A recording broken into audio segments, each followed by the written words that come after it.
오늘은 우리가 흔히 부활, 또 부활의 교리에 대해서 우리가 좀 살펴볼 텐데, 부활과 또 승천의 교리죠. 우리가 복음을 누군가에게 얘기해 줄 때 굉장히 많은 것들을 얘기해 줄 수 있습니다. 근데 거기에는 예수님의 죽으심도 있고, 십자가도 있고, 굉장히 많겠죠. 하다못해 거기에 같이 걸린 두 강도에 대해서 얘기해 줄 수도 있을 거고, 아니면 예수님께서 행하신 그런 많은 기적들, 아니면 예수님의 제자들에 대해서나 소망에 대해서, 하여튼 우리가 복음을 얘기할 때 굉장히 그런 예수님에 관한 것들을 우리가 많이 얘기해 줄 수 있습니다. 그분의 보혈이라든지 모든 것이 중요하고 꼭 필요히 반드시 전해져야 되는 것들이겠죠. 근데 결코 빠지면 안 되는 것도 한 가지가 있습니다. 복음을 전할 때. 그게 뭐냐면 바로 부활이에요. 부활. 복음을 전할 때 이 부활의 교리도 결코 빠져서는 안 됩니다. 부활은 예수님의 죽으심만큼 중요한 교리이기 때문입니다. 또한 예수님께서는 죽으시고 부활하시고 승천하시기까지 굉장히 여러 일들을 하셨는데, 예수님께서 부활하시고 나서, 그러니까 예수님께서 십자가에서 죽으시고 묻히시고 다시 살아나셨잖아요. 3일 만에. 그리고 나서 예수님께서 올라가시기 전까지의 이 땅에 남아 계신 또 짧은 시간이 있었단 말이에요. 그때에 예수님께서 행하신 모든 일들이 사실 교리적으로 굉장히 큰 의미가 있습니다. 굉장히 큰 의미가 있어요. 그 주님의 행보가요. 그래서 오늘 그런 것들을 좀 나눠보도록 하겠습니다. 이미 다 알고 계시는 분들이 계신다 하더라도 다시 한번 복습하고 우리가 교리를 차분하게 정리한다는 그런 차원에서 들으시면 좋을 것 같습니다. 먼저 우리가 부활에 대해서 좀 살펴보겠습니다. 이게 부활이 영어로 뭔지 아시는 분 계시나요? 영어로 resurrection입니다. 이게 이제 다시 일어서다, 회복하다, 죽음 가운데서 살아나다라는 뜻을 가지고 있어요. 예수 그리스도의 부활의 중요성이 있거든요. 예수님의 부활이 왜 중요한가? 누군가가 우리에게 우리가 죽으심에 대해서는 굉장히 많이 얘기를 하는데, 그렇다면 그분께 다시 살아나신 것도 사실 그만큼 중요하거든요. 그렇다면 이것이 왜 중요한가? 우리가 4가지 정도로 제가 보니까 정리할 수 있을 것 같아서 한번 4가지를 빠르게 훑어보고 좀 넘어가도록 하겠습니다. 자, 첫 번째로 부활의 교리가 중요한 이유는 이제 예언의 성취 때문입니다. 그러니까 예언이 이루어져야 됐기 때문에. 우리가 먼저 성경 말씀 하나 보겠습니다. 마태복음 20장 17절에서 19절 말씀인데요. 예수님께서 예루살렘으로 올라가실 때에, 아까 읽은 거죠. 길에서 12 제자를 따로 데려다가 그들에게 이르시되, 보라, 우리가 예루살렘으로 올라가노니 사람의 아들이 배반을 당해 수제사장들과 서기관들에게 넘겨지매 그들이 그를 정죄하여 죽게 하고 이방인들에게 넘겨주어 그를 조롱하고 채찍질하고 십자가에 못 박게 할 것이요 셋째 날에 그가 다시 일어나리라 하시니라. 예수님께서 예루살렘으로 올라가시는 그 길에서 제자들에게 얘기하시는 거예요. 그러니까 예수님께서 자신의 운명에 대해서 좀 예언하신 거예요. 근데 중요한 건 뭐냐면 2가지가 동시적으로 예언되어 있죠.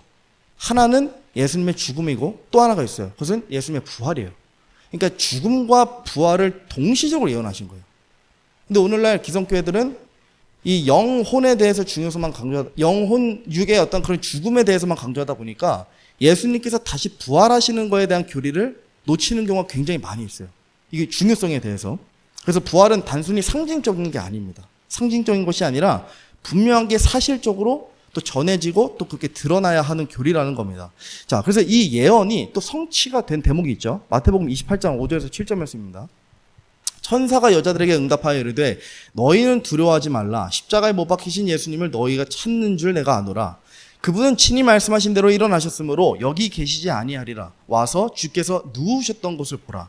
또 속히 가서 그분의 제자들에게 그분께서 죽은 자들로부터 일어나셨다고 말하라. 보라, 그분께서 너희보다 먼저 갈릴리로 가시나니 너희가 거기서 그분을 보리라. 보라, 내가 너희에게 말하였느니라 하거늘. 그러니까 지금 천사가 여자들, 그러니까 막달라 마리아랑 또 다른 마리아죠. 그 두 사람에게 얘기해주고 있는 대목이에요. 너네는 두려워 말라. 예수님께서 친히 말씀하신 대로 부활하셨다. 그리고 나서 천사가 또 두 여인에게 얘기하는 내용이 있어요. 그게 뭐예요? 가서 제자들에게 예수님이 부활하셨다고 전하라. 그죠? 그러니까 부활은 단순히 상징적인 게 아니라 반드시 실제로 드러나야만 했다. 선포되어야만 했다. 이렇게 좀 살펴볼 수 있습니다. 만약에 예수님께서 부활하신다고 예언을 그렇게 많이 하셨는데, 요한복음에도 이따가 살펴보겠지만 많이 얘기하셨거든요. 부활하신다고. 근데 그렇게 말씀하셨는데 막상 부활하시지 않아요. 그냥 내가 굳이 드러내지 않겠다. 그래서 예수님께서 그냥 누구에게도 드러내지 아니하시고 그래서 혼자 뭐 부활하셨다고 가정을 한다 하더라면 사람들에게 예수님은 구원자로 여겨질 수 없습니다. 왜냐하면 예수님께서 말씀하신 예언들이 성취가 되어야만 했기 때문에 자신의 운명에 대해서. 그러니까 거짓말쟁이가 될 수도 있다는 거예요. 만약에 그렇다면. 그래서 반드시 실제적으로 드러나야만 하셨다. 예. 또한 예수님께서 뱉으신 모든 말씀이 하나님의 말씀이잖아요. 이것이 또한 동시에 땅에 떨어지지 않고 전부 빠짐없이 성취되어야 한다는 것을 나타내실 필요가 있었다는 겁니다. 자, 두 번째로 부활의 교리가 중요한 이유는 이제 교회랑 연관이 있습니다. 교회를 세우시기 위해서였습니다. 교회를 세우시기 위해서.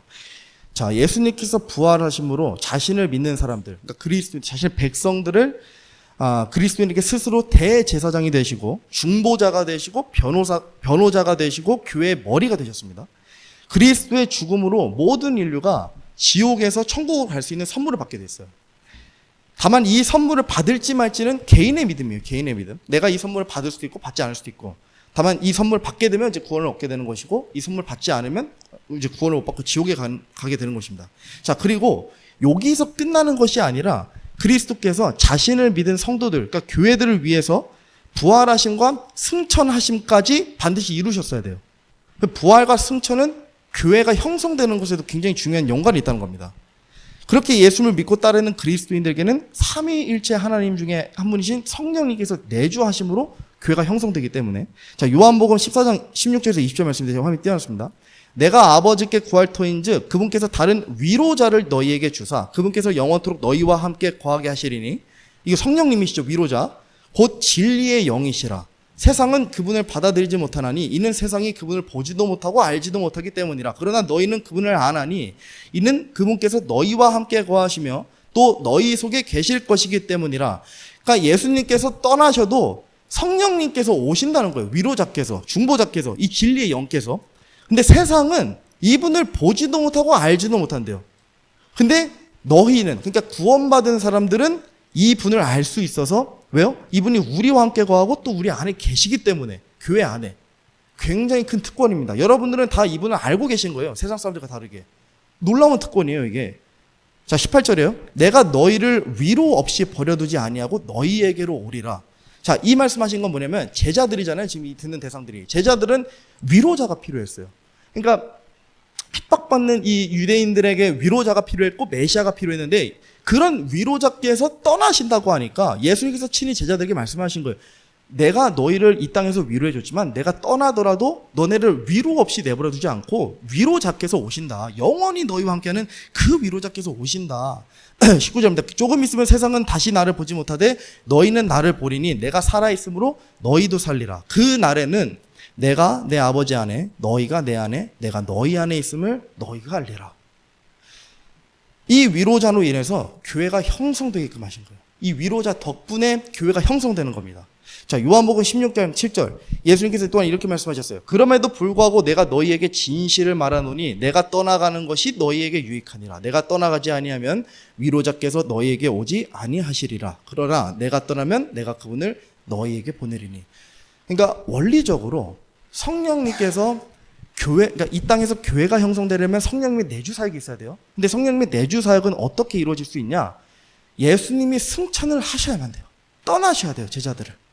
그러니까 제자들은 이 말을 들으면 굉장히 아이러니했을 거예요. 어떻게 우리의 위로자시고 우리의 구원자이시고 이 세상을 창조하신 분께서 아니 우리 곁을 떠나가는데 이게 어떻게 우리에게 유익할 수 있나? 어떻게 우리에게 유익할 수 있나? 정말 길 잃은 양들처럼 될 수도 있는데, 그래서 예수님께서 말씀하신 거예요. 내가 너희를 떠나야지만 성령님께서 너희 안에 오시고 너희가 그것을 위해서 내가 너희 몸으로 육신으로 붙어있는 것보다 그게 훨씬 더 이득이다, 유익이다라고 제자들에게 얘기하고 있는 겁니다.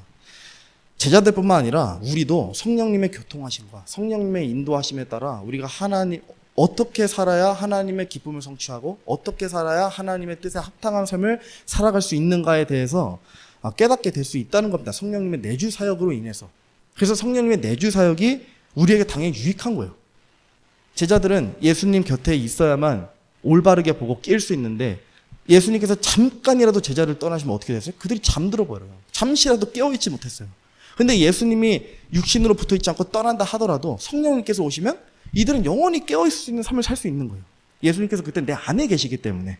그래서 아까 예수님께서 말씀하시잖아요. 내가 내 아버지 안에, 너희가 내 안에, 내가 너희 안에. 이런 예수님께서 지금 우리 안에 계신다는 거예요. 그래서 성령의 내주 사역이 없으면 지혜를 얻을 수도 없고 하나님의 뜻을 알 수도 없고 어떻게 해야 될지도 모릅니다. 하지만 이제는 성령님께서 우리 안에 내주하심으로 하나님을 위해 살 수 있도록 끊임없이 우리 안에서 소리치고 계신 거예요. 그래서 이런 분, 그러니까 이렇게 우리 안에 들어오신 예수님, 성령님께서는 우리를 항상 책망하시고 말씀으로 꾸짖으시고 회개하길 원하시기 때문에 이런 분을 우리가 억누르면 안 되는 거예요. 그러니까 굉장히 우리 안에서 특별한 일을 행하고 계신 분이기 때문에. 자, 세 번째로 부활의 교리가 중요한 이유는 이것이 복음의 핵심이기 때문입니다. 그러니까 부활은 복음의 핵심이 정확히는 죽음과 부활까지가 복음의 핵심이에요. 예수님의 죽으심에 대해서만 끝나는 것이 아니라 우리가 부활까지 얘기해 줄 수 있어야 된다는 겁니다. 자, 우리가 고린도전서 15장 말씀 보면요. 제가 이거 혹시 화면에 띄워놨나요? 띄워놨네요. 자, 한번 읽어보겠습니다. 내가 또한 받은 것을 무엇보다 먼저 너희에게 전하였노니 그것은 곧 성경 기록대로 그리스도께서 우리의 죄들로 인하여 죽으시고 묻히셨다가 성경 기록대로 셋째 날에 다시 살아나시고 게바에게 보이시고 다음에 12제자에게 보이셨다는 것이라. 5절부터는 없나요? 있네요. 여기 보시면 3절에 보시면 내가 또한 받은 것을 무엇보다 먼저 너희에게 전하였노니 라면서 사도 바울이 지금 고린도 교회에게 자신이 들은 복음에 대해서 얘기하는 거잖아요. 그러니까 이 맥락은 사도 바울이 알고 있는 구원의 교리를 지금 얘기하는 거예요. 고린도 교회한테. 근데 거기에 보니까 우리의 죄들로 인하여 죽으시고 플러스 성경 기록대 셋째 날에 다시 살아나시고, 그러니까 사도 바울이 알고 있는 복음의 교리는 죽으심뿐만이 아니라 셋째 날에 다시 살아나셨다는 것까지인 거예요. 이것이 복음의 핵심이라는 거예요. 죽으심과 부활하심까지. 그리고 5절에 게바에게 보이시고 다음에 12제자에게 보이셨다는 것이라. 그 뒤에 그분께서 500여 형제에게 한 번에 보이셨는데 그 중에 대다수는 지금까지 남아있고 어떤 사람들은 잠들었느니라. 그러니까 그때 당시에 예수님께서 부활하셨을 당시에는 500여 형제가 다 봤어요. 그 부활하신 몸을. 500명 이상이 봤어요. 왜냐하면 그때 당시에는 다 살아있었거든요. 대부분이. 죽지 않고. 증인들이 있었다는 거예요. 500명이 넘게. 자, 7절에 그 뒤에 그분께서 야고보에게 보이시고 다음에 모든 사도에게 보이셨으며, 주의 형제 야고보도 예수님께서 살아계셨을 때 믿지 않았어요. 예수님을 믿지 않았고 따르지도 않았어요. 주의 형제 야고보가 언제 예수님을 개인의 구주로 시인했냐? 정확히 딱 언제다 몇 장이다라고 얘기할 수 없지만 적어도 하나 힌트를 얻을 수 있는 거는 예수님께서 이제 올리브산에서 승천하실 때 거기에 주의 형제 야고보가 같이 있었어요. 그러니까 적어도 예수님께서 부활하셨을 때 이후에 야고보가 회심해서 저분이 나의 구주시고 정말 내가 기다리던 그분이구나를 믿었을 가능성이 굉장히 높다는 거죠. 그러니까 부활 이후에. 예. 자, 그래서 8절입니다. 맨 마지막에 잿대를 벗어나서 태어난 자 같은 내게도 보이셨나니. 그러니까 사도 바울이 어쨌든 아까도 말씀드린 것처럼 자신이 알고 있는 복음의 교리는 이렇다 하면서 이제 쭉 얘기해 주는데 거기에는 예수 그리스도의 죽음뿐만이 아니라 예수 그리스도의 부활까지가 포함되어 있었다는 겁니다. 예수님께서 단순히 죽으셨기만 했다면 한번 생각해 보세요. 아무런 소망도 안 돼요, 우리에게. 죽으시기만 하고 끝나셨다면. 우리의 죄는 보혈로 덮여지더라도 예수님께서 부활하심으로 그분을 믿는 성도들이 이제는 육신이 아니라 영적 부활을 경험하여 새로운 옷을 입고 새 생명으로 거듭난다는 것을 의미하기 때문입니다. 심지어 이것뿐만이 아니라 우리의 실제 몸도 예수님처럼 갖게 된다 그러잖아요. 그래서 그분과 같이 부활할 것이라는 그 소망을 다루고 있다는 거예요, 성경에서는. 그래서 이건 이따가 좀 더 살펴보도록 하겠습니다. 어쨌든 이 부분을 좀 정리해보면 복음에는 죽음뿐만이 아니라 부활까지가 핵심이다. 예, 이렇게 생각하시면 되겠습니다. TMI 하나 잠깐 하고 넘어가자면 아까 그 5절에 보면 이제 게바가 나오잖아요. 이 게바는 베드로죠, 베드로.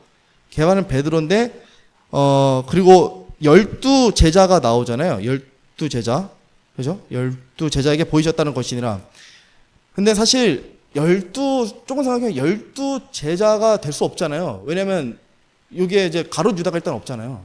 가룟 유다가 없으니까 사실 11명이어야 되고, 이때는 또 이제 새로운 그 사도를 뽑기 전이니까 또 사실 한 명이 더 없어야 돼요. 이제 도마가 없어야 되잖아요. 도마는 그 처음 자리에 없었기 때문에. 그러면 10명이 돼야 되는데 예수님께서는 12제자에게 보이셨다 하신 이유는 그 2명이 이제 엠마오로 가던 2 제자가 포함되어 있었기 때문입니다. 그래서 엠마오로 가던 2 제자까지 포함하고 도마 없고 가롯 유다도 없은 그 10명 더하면 이제 12명의 제자. 그래서 이렇게 해서 12명의 제자가 이제 되는 겁니다. 그래서 뭐 일반적인 이제 기성교회 해석은 이제 상징적인 12명이다 하는 이제 교리가 있어서 사실 이제 원리적으로 그렇지 않다. 확실하게 이제 12명인 이제 그 숫자를 얘기하는 것이다라는 것을 좀 제가 말씀드리고 싶어서 가져왔습니다. 자, 네 번째로 부활이 중요한 이유는 예수 그리스도의 부활은 크리스찬에게 소망이 됩니다. 소망. 자, 우리 아까 이제 읽은 고린도전서 15장 이어서 보면 13절에서 20절이거든요.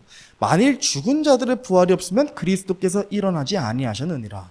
또 그리스도께서 일어나지 아니하셨으면 우리의 선포하는 것이 헛것이요 너희의 믿음도 헛것이며 참으로 우리가 하나님께 대한 거짓 증인으로 드러나리니 이는 우리가 그분께서 그리스도를 일으키셨다고 하나님에 대해 증언하였기 때문이라. 만일 죽은 자들이 일어나지 아니하면 그분께서 그리스도를 일으키지 아니하였느니라. 자, 그리고 19절 내에서 20절도 보면요. 만일 우리가 이 세상 삶을 사는 동안에만 그리스도 안에서 소망을 갖는다면 모든 사람들 가운데 우리가 가장 비참한 자니라. 그러나 이제 그리스도께서 죽은 자로부터 들러 일어나서 잠든 자들의 첫 열매가 되셨도다. 제가 뭐 많은 해설하지 않겠습니다. 19절이 참 진짜 맞는 말이에요. 사도 바울이 얘기한 것처럼 이 세상 육신을 입고 있는 동안에만 우리가 예수님에 대해 소망을 갖는다면 우리가 세상에서 가장 비참한 자라. 비참한 자. 그런데 거기서 끝나지 않는다는 거예요. 육신을 벗어나고 이 세상, 이 땅의 삶의 이후에도 우리가 계속해서 여전히 소망을 붙들 수 있다는 겁니다. 그리스도께서 부활하심으로 그리스도 안에 속한 성도들도 죽음이 끝난 것이 아니라 이 이후에 부활한다는 것을 알려주신다는 겁니다. 이 땅에서 아무리 우리가 예수님만 붙잡고 열심히 산다고 하더라도 그냥 그렇게 끝나버리면 도대체 무슨 소망과 유익이 있겠어요? 무슨 소망과 유익이 있겠어요? 우리가 하늘에 애착을 둘 수 있는 이유는 이게 특권이기도 하고 우리가 거기에 소망을 가질 수 있다는 겁니다. 원리적으로도. 그래서 죽음으로 끝이 아니라 육신의 죽음 뒤에 그리스도를 믿는 자들은 천국으로 가는 것이, 살아서 천국으로 가는 것이 우리가 이 땅에서 끝까지 낙심하지 않고 살아갈 수 있는 소망이 된다는 겁니다. 자, 그래서 이 부활의 중요성에 대해서 네 가지를 정리해보면 첫 번째로 부활은 예수 그리스도의 예언이었고, 두 번째로 부활은 교회를 위해서였고, 또 부활은 복음의 핵심이고, 네 번째로 부활은 크리스찬에게 소망이 되기 때문입니다. 이렇게 부활의 중요성에 대해 간략히 정리하시면 됩니다. 자, 그래서 이후에 주님께서 부활하시고 난 이후, 그 죽으심 이후에 대해서 또 예수님의 행보에 대해서 좀 살펴보도록 하겠습니다. 그분의 부활하심으로 인해서 우리가 명확히 깨달을 수 있는 몇 가지 교리적인 내용이 있거든요. 그래서 부활의 사실성에 대해서 우리가 좀 먼저 살펴보고 넘어가자면, 오늘날 이제 많은 기성교회들 또 교단들을 주장하는 바에 의하면 이 부활을 상징적으로 여기는 경우가 굉장히 많이 있어요. 상징적으로. 그러다 보니까 부활의 몸에 대한 교리나 소망이 많이 배제되어 있습니다. 자, 여러분, 우리가 사람은 영혼 육으로만 이루어져 있습니다. 영혼 육. 이 영혼 육은 마치 거미줄 같은 거예요. 그래서 굉장히 밀접하게 연관되어 있어요. 영혼 육이 서로가 서로에게 영향을 받아요. 몸이 지치면 우리가 혼이 낙심하고 영적으로도 피폐해져요. 근데 반대로 영적으로도 우리가 피폐해지면 몸이 또 그만큼 죄를 짓게 되고 그렇게 또 게을러지거나 이런 일들이 또 생긴다는 겁니다. 그래서 굉장히 밀접하게 연관되어 있어요. 영혼 육이. 영혼 육 중에 우리가 부활한다고 할 때 어느 것이 부활하는 걸까요? 영혼 육 중에 육이 부활합니다. 육이. 네. 영도 아니고 혼도 아니고 육이 부활하는 거예요. 육체가 부활하는 거예요. 그래서 영혼의 불멸만 얘기하는 경우가 굉장히 많이 있거든요. 근데 사실 그렇지 않아요. 영혼 육, 그러니까 육체가 부활한다는 겁니다. 자, 그렇다면 우리가 예를 들어 이미 죽어서 천국에 간 사람들도 있잖아요. 천국에 간 사람들, 이미 죽어서 그들은 천국에 가 있는 사람들인 거예요. 그 사람들은 어떻게 될까요? 만약에 육신이 부활한다면 그들도 전부 새롭게 부활하는 거예요. 다시 새로운 몸을 받기 위해서 다시 부활하는 거예요. 천국에 있는 자도 다시 부활하고 심지어 지옥에 있는 자도 다시 부활해요. 이 새로운 육을 얻기 위해서. 그래서 어쨌든 부활하는 것은 몸이고 육신인데, 이게 왜 그러냐면 영은 원래 있던 하나님에게로 돌아가요. 혼은 어디로 갈까요? 혼은 천국으로 가든지 지옥으로 가든지 한 군데로 갑니다. 그래서 우리가 영혼 구령이라고 얘기할 때 사실 이제 혼의 구령이 맞거든요. 그러니까 혼을 구하는 일, 혼을 구하는 일, 영을 구하는 일도 아니고 육을 구하는 일도 아니고 혼을 구하는 일이에요. 우리의 정체성이라고 얘기할 수 있는 건 영혼 육 중에 사실 혼입니다. 혼에 제일 가까워요. 그래서 우리의 혼이 천국으로 가든지 아니면 지옥으로 가든지 둘 중 한 군데로 가는 겁니다. 자, 그러면 마지막 6이 있어요. 육신은 이 땅에 재뿌려지거나 아니면 뭐 소멸되겠죠. 썩어 없어지거나. 자, 근데 고린도전서 우리가 아까 읽었던 15장 말씀에 그 후반부 51절 53절 보면 이런 말씀이 있어요. 보라, 내가 너희에게 한 가지 신비를 보이노니 우리가 다 잠자지 아니하고 마지막 나팔 소리가 날 때에 눈 깜짝할 사이에 순식간에 다 변화되리라. 나팔 소리가 나매 죽은 자들이 썩지 아니할 것으로 일어나고 우리가 변화되리니 이 썩을 것이 반드시 썩지 아니함을 입고 이 죽을 것이 반드시 죽지 아니함을 입으리로다. 영과 혼과 육이 있다고 그랬는데 영과 혼은 없어질까요? 안 없어질까요? 절대 없어질 수 없습니다. 혼은 소멸되는 것도 아니고 영도 소멸될 수 없어요. 그러면 53절에 나와 있는 이 썩을 것은 뭐예요? 육신이에요, 육신. 근데 이 육신이 썩어가 없어지는데 썩지 않고 이 죽을 것이 반드시 죽지 아니한다는 거예요. 왜? 새롭게 눈 깜짝할 사이에 변화되기 때문에. 부활의 몸으로. 그죠? 자, 욥기를 보면 욥은 이걸 이미 알고 있었어요. 그래서 욥기에 보면 이런 말씀이 있어요. 19장 보면 내가 알거니와 내 구속자께서 살아계시고 또 마지막 날에 그분께서 땅 위에 서시리라. 내 살갗의 벌레들이 이 몸을 멸할지라도 내가 여전히 내 육체 안에서 하나님을 보리라. 내 콩팥이 내 속에서 소멸될지라도 내가 직접 그분을 보리니 다른 것이 아니요 내 눈이 바라보리로다. 26절 보세요. 욥도 정확히 뭐라 그랬냐면 부활하면 육체 안에서 하나님을 본다고 기록되어 있어요. 개역 성경에는 육체 밖에서 본다고 기록되어 있어요. 육체 밖, 안, 요 하나 차이로 부활의 교리가 완전히 달라지는 거예요. 육체 안에서 보는 거랑 육체 밖에서 보는 거랑 완전히 달라요. 그러니까 부활을 상징적으로 여기게 되니까 육체 밖에서 본다는 교리를 받아들이게 되는 거예요. 근데 부활은 상징적인 게 아니고 실질적인 거거든요. 어떻게 우리가 알 수 있어요? 예수님께서 부활하시고 부활하신 몸을 입고 계셨으니까 그렇게 똑같이 된다는 거예요. 그래서 욥이 분명히 얘기하잖아요. 내 육체 안에서. 이 육체 안에서 보리라. 이 보리라가 이제 히브리어 전치사에 민이라는 전치사를 썼거든요. 근데 이 다음 슬라이드 보시면 여기 이 전치사가 사람이 보는 명확한 시점이 있는 뜻하는 그런 품사예요. 그러니까 욥이 분명히 얘기한 건 진짜 육체 안에서 시각적으로 명확히 하나님을 본다는 거예요.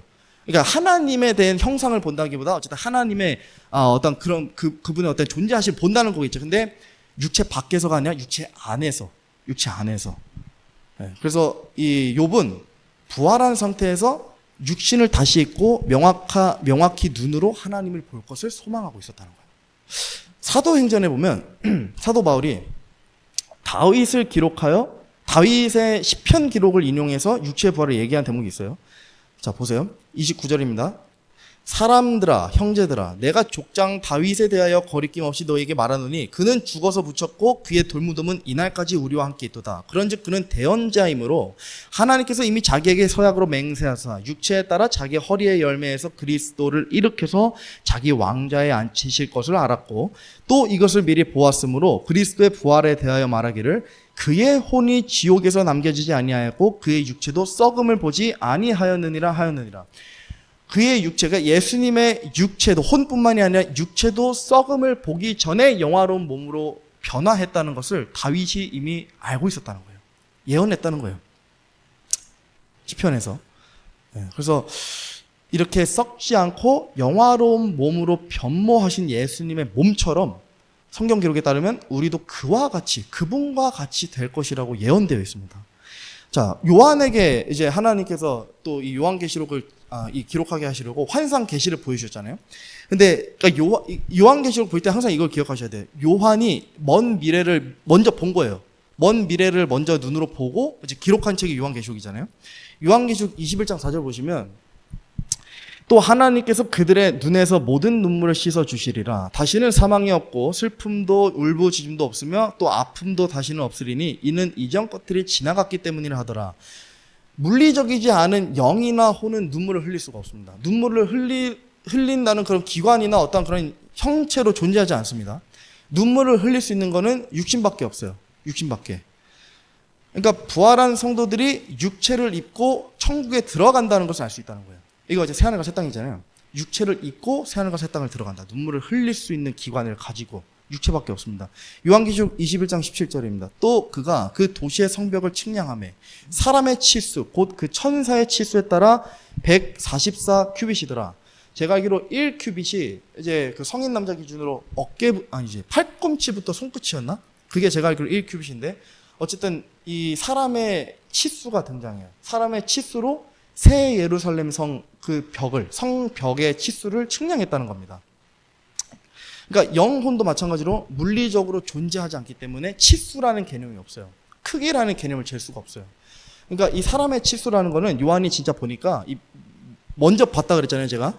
이 환상계시로. 새 예루살렘 성을 보니까 천국의 그곳에 사람들이 육신을 입고 있었다는 거예요. 육신을 입고. 그래서 육신을 입고 그들이 거기서 존재하고 있었고, 예, 그것에 대해서 명백히 증언하고 있다는 겁니다. 천사의 치수가 나오는데 사람의 치수와 천사의 치수는 같다고 보시면 돼요. 왜냐면 구약에 보면 그 천사의 용모가 성인 남자, 어떤 준수한 외모를 가진 성인 남자의 모습으로 등장하거든요. 그래서 사람의 치수 그러니까 이건 동일한 의미라는 거예요. 사람의 치수와 천사의 치수가 이제 같은 그런 맥락에서 지금 쓰이고 있다는 겁니다. 어쨌든 요한계시록을 기록할 때 요한이 보니까 그곳에 이 천국에 있는 사람들이 육신을 입고 있었다. 이렇게 해서 우리가 육체의 부활이 이제 있다는 것을 알게 되었습니다.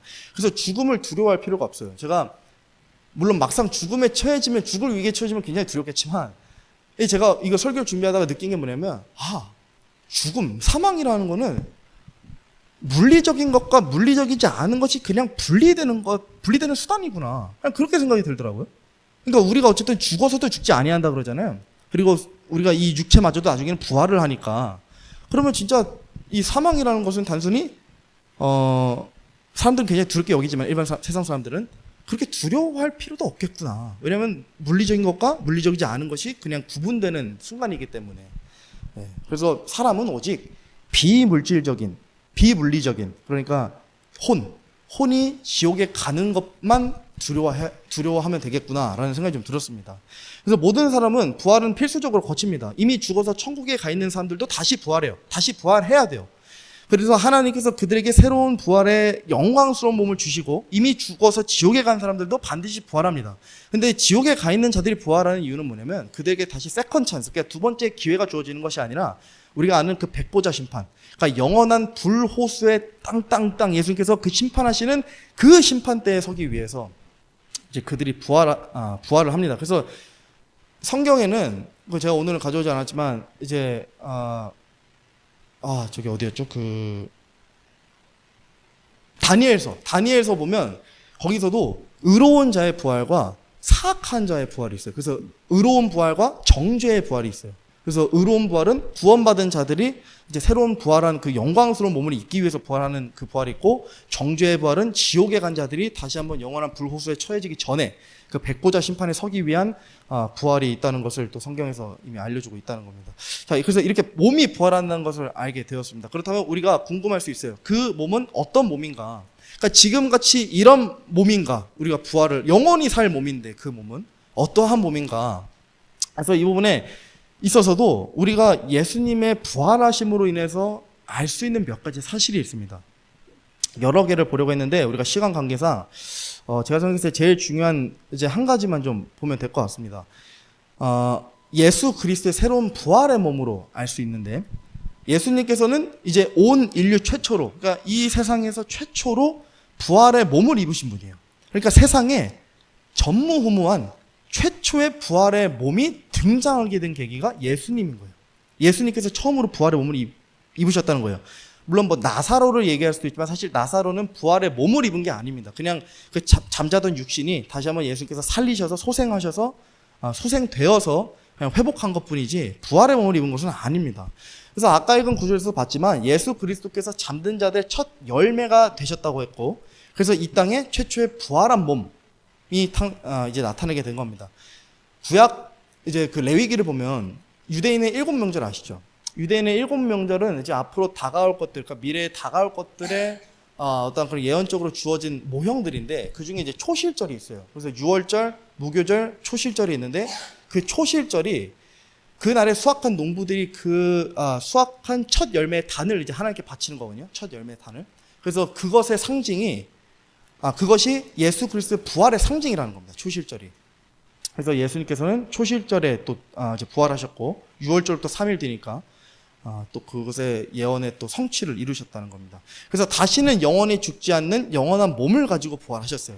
예수 그리스도의 부활한 몸은 지금 우리의 뭔가 몇 가지 차이점이 있어요. 공통점도 있고 차이점도 있는데, 자, 먼저 공통점 보겠습니다.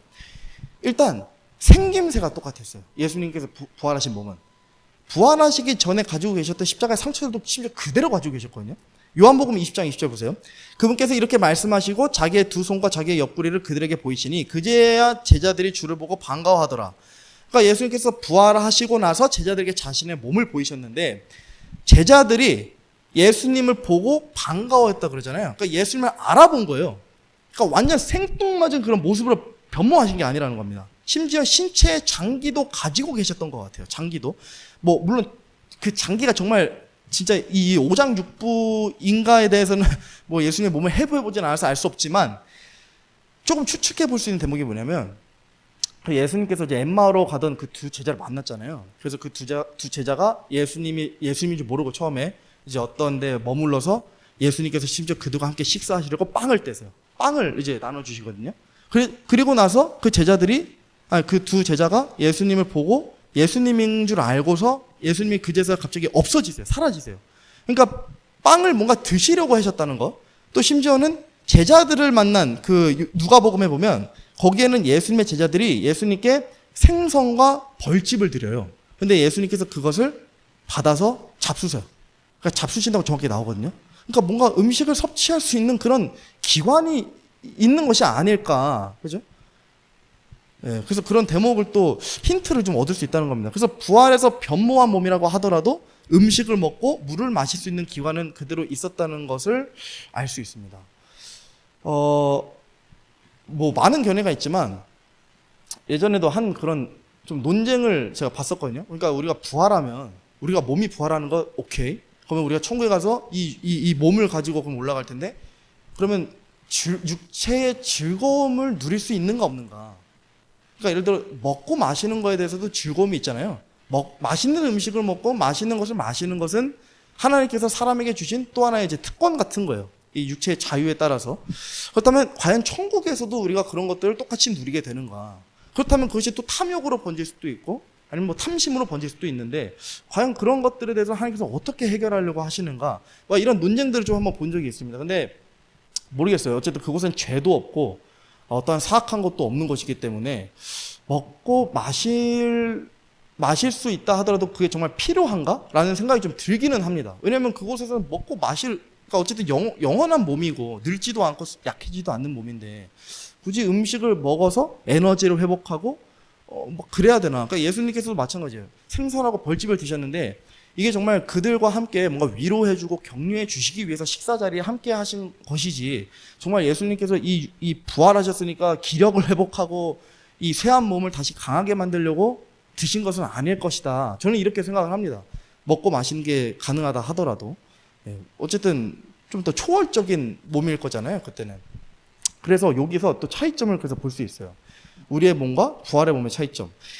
요한복음 보면요, 이런 말씀이 있어요. 그 뒤 같은 날, 곧 주의 첫날 저녁 때에 제자들이 유대인들을 두려워하여 모인 곳에 문들을 닫았는데, 이게 중요해요. 문들을 닫았대요. 다 닫은 거예요. 문들이라면 창문들까지 다 닫은 거예요. 닫았는데 예수님께서 오셔서 한가운데 서서 그들에게 이르시되 너희에게 평강이 있을지어다 하시니라. 이게 글자로 되어 있기 때문에 우리는 그냥 있지만 사실 엄청 공포스러웠을 거예요. 아니, 다 문 닫았는데 갑자기 예수님께서 한가운데 딱 오셔가지고 너희에게 평강이 있을지어다. 근데 여기서 이제 우리가 알 수 있는 또 하나 사실은 뭐냐면, 예수님께서 지금 변모한 부활의 몸을 입고 계시잖아요. 변모한 부활의 몸. 예수님의 부활의 몸을 보니까 문들을 통과할 수 있는 그런 어떠한 초자연적인 또 능력을 가질 수 있는 몸인 것 같습니다. 물리적 차원에 구애받지 않고 순간 이동을 한다거나 어쨌든 이런 몸을 입고 계셨다는 거예요. 그래서 창조 과학자들 중에 일부 과학자 분들은 보니까 그런 견해를 가지고 계세요. 그러니까 이제 창세기 때 아담과 이브가 있었는데 그들이 지금의 우리가 입고 있는 몸과는 많이 달랐을 것이다 라고 얘기를 해요. 어느 정도로 얘기하냐면 예수님처럼 순간 이동도 하고 날아다니고 그렇게 했을 것이다. 육신을 입고 있지만. 왜냐하면 그들의 몸은 죄와 사망이 들어오기 전의 몸이잖아요. 그러니까 하나님께서 죄와 사망을 세상에 허락하지 않으셨을 때의 그 원형이에요. 사실 그들의 몸이. 그러니까 이게 마치 부활의 몸을 입고 있지 않았을까 이들이 뭐 그렇게 추측하는 견해도 있긴 있는 것 같습니다. 그래서 어쨌든 예수님의 몸은 정말 이렇게 초자연적으로 물리적 차원을 구애받지 않는다는 것을 알 수 있습니다. 그리고 아까 말씀드린 것처럼 엠마오로 가던 두 제자랑 같이 이제 식탁에 있을 때도 그들이 예수님인 것을 알아차리자마자 예수님께서 사라지셨어요. 순간 이동을 하신 거예요. 그래서 뭐 아까도 제가 언급했지만 육신의 몸과 같은 구조나 시스템은 아닐 거예요. 그러니까 외형은 분명히 육신이고 또 이제 제자들이 알아본 그 모습이라 하더라도 물리적 차원을 손쉽게 무시하셨던 것만 보더라도 뭐 피로해서 잠을 잔다거나 뭐 배고파서 음식을 먹어야 된다거나 뭐 기력이 쇠한다거나 뭐 이런 불필요한 육신의 연약함이나 제약들은 분명히 없었을 것입니다. 부활하고 올라가신 예수 그리스도의 모습을 아주 상세하게 묘사한 곳이 있어요. 그 요한계시록 1장인데요. 내가 돌아서서 나와 말씀하신 그 음성을 알아보려 하니라. 돌아설 때에 내가 7 금 등잔대를 보았는데 그 7 등잔대의 한가운데에 사람의 아들 같으신 분께서 발까지 내려온 옷을 입고 가슴에 금띠를 두르고 계시더라. 그분의 머리와 머리털은 양털같이 희고 눈같이 희며 그분의 두 눈은 불꽃 같고 그분의 두 발은 용광로에서 달군 듯한 정제된 놋 같으며 그분의 음성은 많은 물소리와도 같고 그분의 오른손에는 7 별이 있으며 그분의 입에서는 양날 달린 날카로운 칼이 나오고 그분의 용모는 해가 세차게 빛나는 것 같더라. 요한계시록은 제자 요한이 이제 반모섬에서 이제 환상을 보고 기록한 책입니다. 아까 말씀드린 것처럼.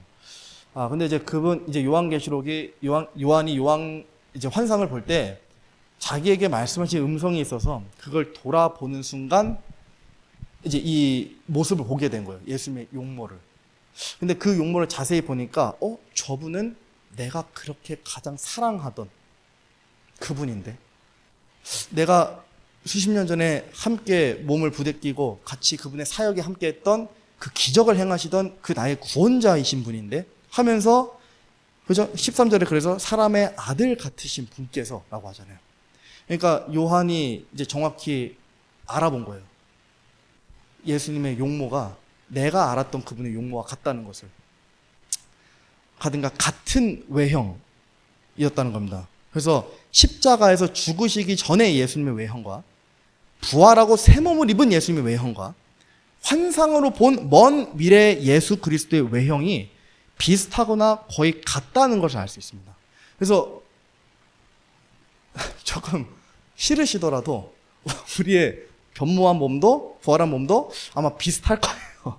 이거랑 그렇게 크게 다르지 않을 것 같다는 게 제 추측입니다. 왜냐하면 예수님께서도 같은 모습을 하고 계셨기 때문에 같은 외형을 지니고 계셨기 때문에 만족하시길 바랍니다. 하나님께서 주신 모습이니까. 그래서 어쨌든 조금 차이점이 있다면 굉장히 놀랍고 위험한 모습을 하고 계신다는 거예요. 물론 예수는. 우리는 이렇게 되지 않을 겁니다. 근데 그분은 지금 보니까 그죠? 용모에서 광채가 나고 머리와 머리털이 양털같이 희고 두 눈은 불꽃 같고 그죠?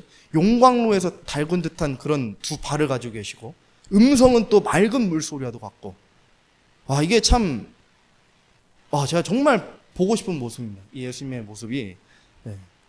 그래서 이 시간 되실 때 이 부분을 따로 묵상하시면 참 놀랐습니다. 이거 한번 잘 곰곰이 읽어보세요. 왜냐면 우리가 머지않아 보게 될 모습이거든요. 이 모습이. 네, 정말 놀라운 우리의 왕의 모습인 겁니다. 그래서 뭐 하나님께서는 사실 아시죠? 외형이 없으세요. 하나님께서 외형이 없으세요. 창세기에서 이제 하나님의 형상에 따라 뭐 이제 사람을 창조했다고 해서 하나님도 뭐 귀가 있고 눈이 있고 두 발이 있고 두 손이 있다고 하는데 사실 하나님은 외형이 없으십니다. 그분의 형상인 것 뿐이지 이 외모적으로 이런 몸을 가지고 계신 분이 아닙니다. 육체도 없으시고. 그래서 그분의 육신 되신 게 예수님이시기 때문에 하나님 자체는 외형이 없으십니다. 근데 어쨌든 예수님께서는 외형을 갖고 계시고 우리가 방금 이런 읽은 놀라운 모습으로 지금 존재하고 계신다는 겁니다. 예수 그리스도는 모든 구원받은 그리스도인들의 부활의 원형이에요. 그래서 그리스도인은 요한일서 말씀에 따라서 이렇게 예수님의 변모한 몸처럼 우리의 몸도 변모할 것을 알려주고 있습니다. 요한일서 3장 2절입니다. 사랑하는 자들아 이제 우리는 하나님의 아들들이니라.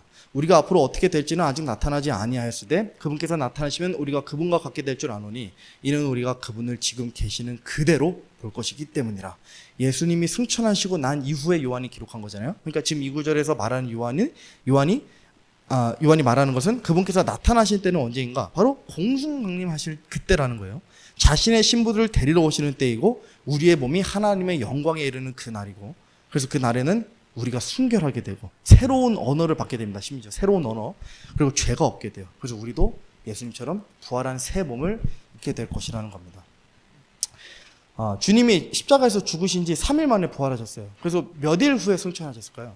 이 땅에 또 몇 일 동안 남아 계셨거든요. 40일 동안 이 땅에 남아 계셨어요. 그리고 나서 10일 뒤 50일째에 또 성령님을 부으셨거든요. 오순절 날에.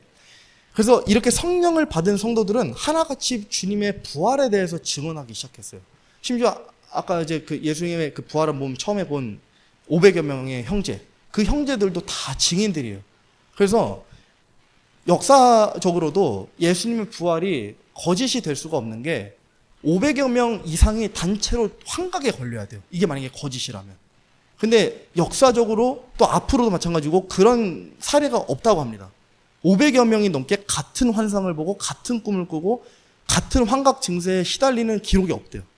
그러니까 이건 역사적으로도 사실이라는 거예요. 500여 명이 똑같은 증언들이 이때 하고 다녔기 때문에.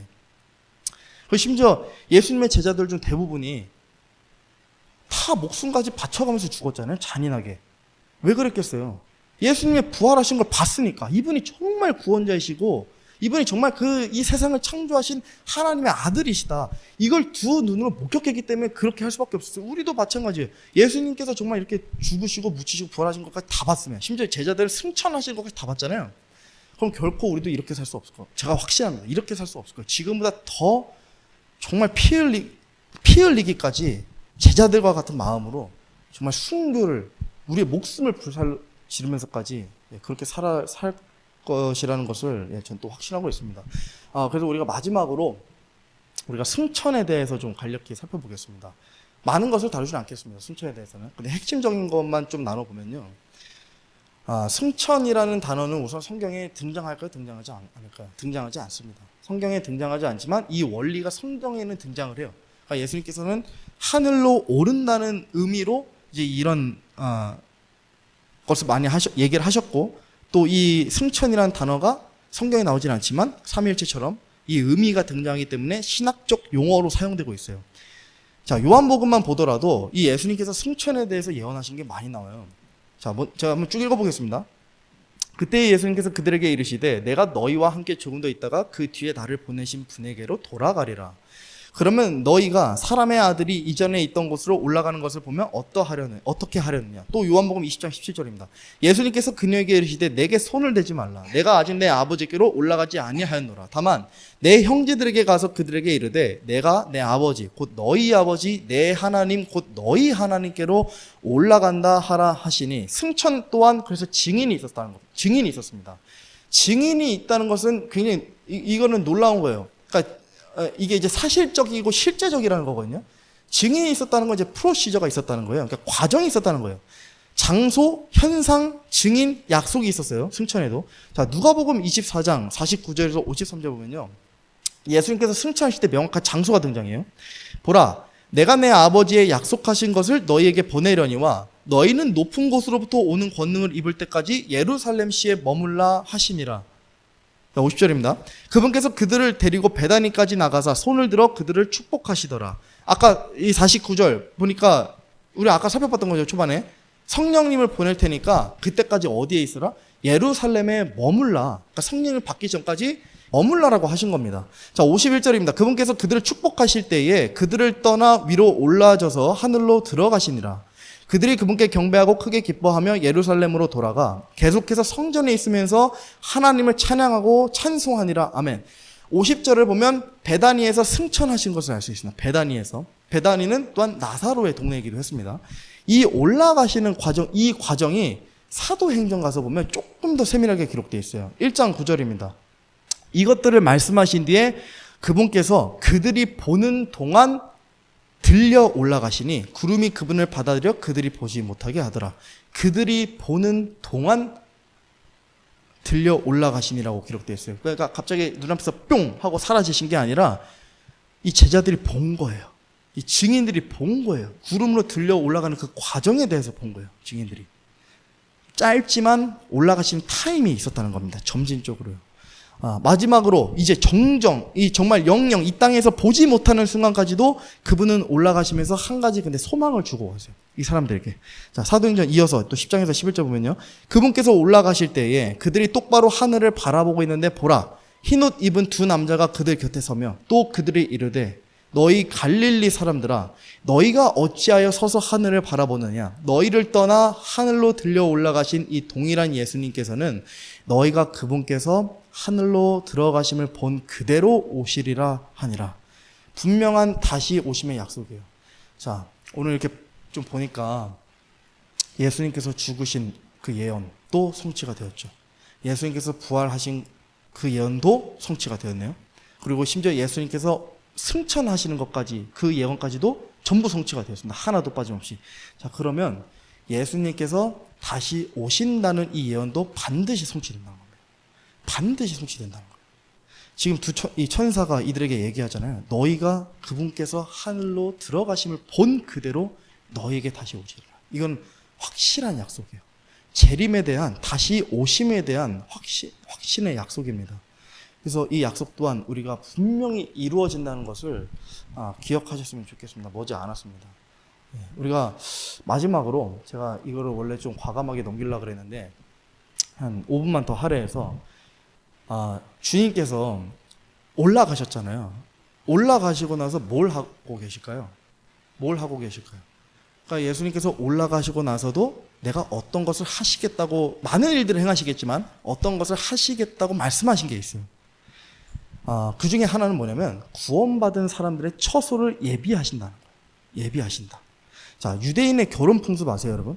유대인들의 결혼 풍습에 보면 예수님의 재림 시스템과 아주 절묘하게 맞아떨어집니다. 아주 절묘해요.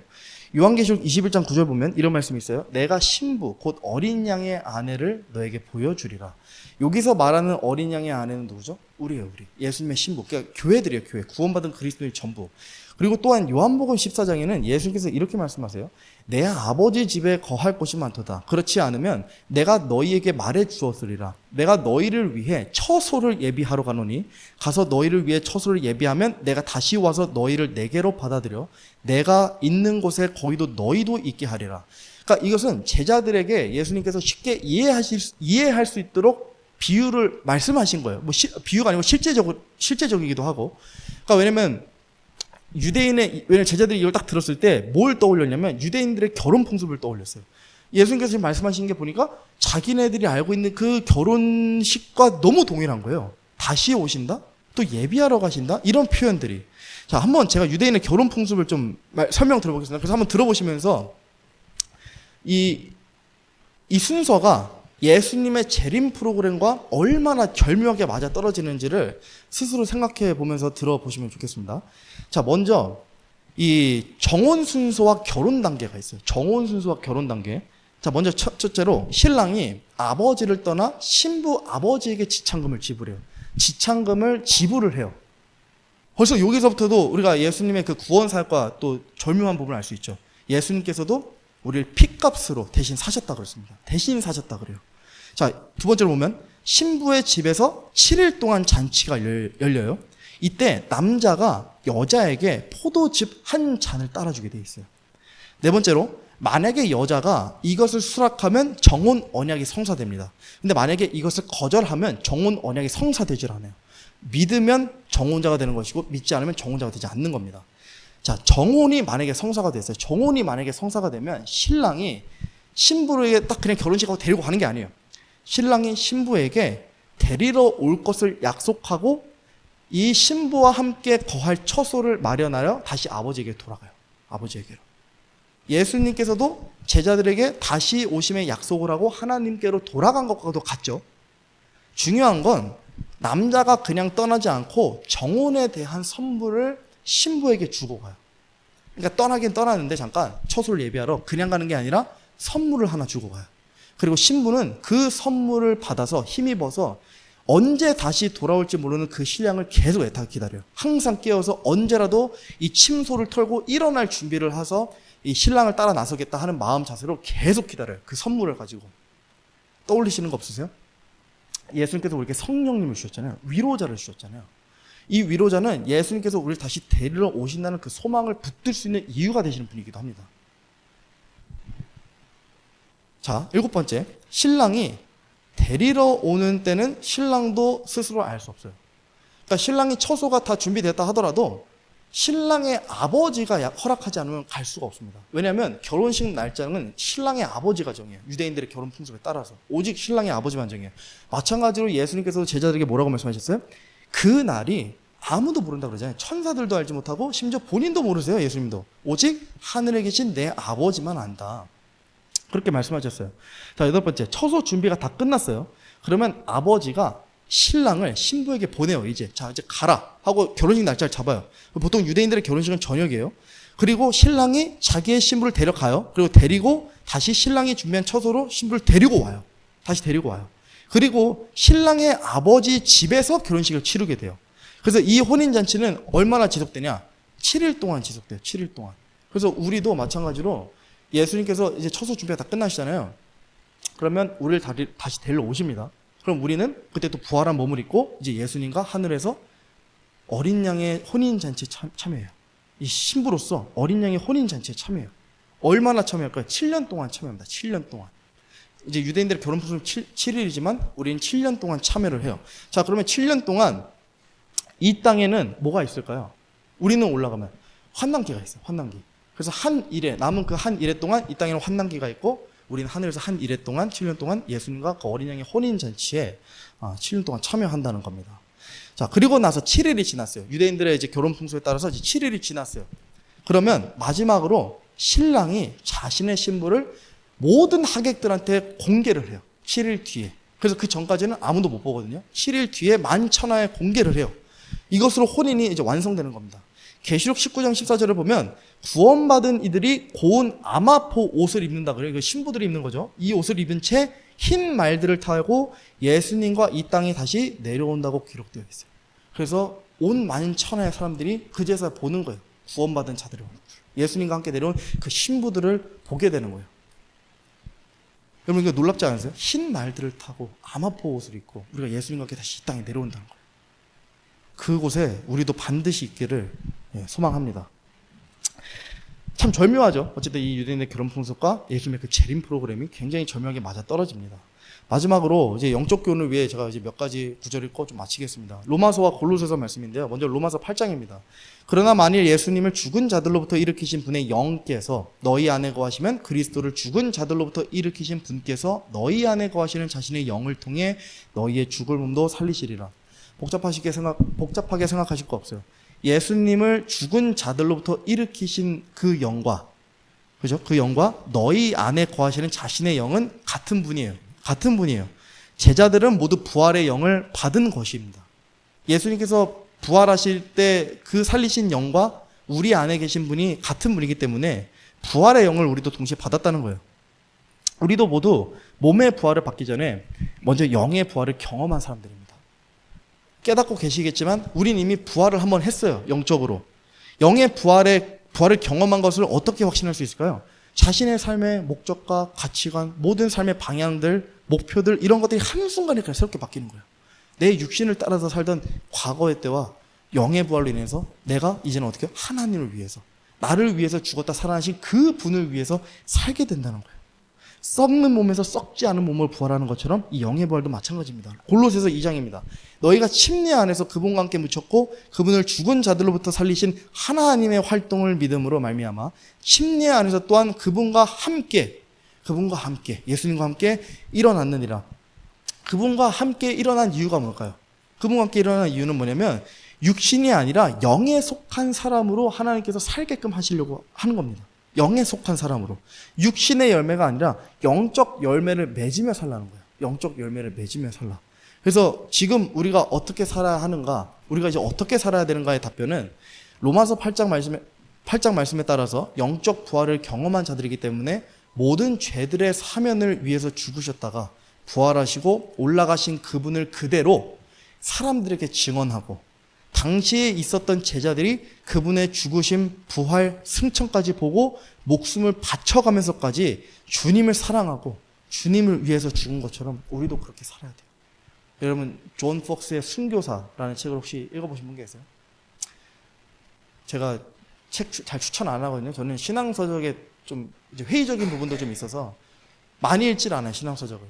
근데 존 폭스의 순교사는 정말 시간 되시면 한 번쯤은 읽어보세요. 정말 많은 도전을 받습니다. 정말 많은 도전을 받아요. 거기에 예수님의 제자들이 어떻게 죽어나가고 그 이후에 순교자들이 어떻게 어떤 마음으로 잔인하게 또 처참하게 살육당하고 예수님을 위해서 죽어가는지 아주 상세히 기록되어 있어요.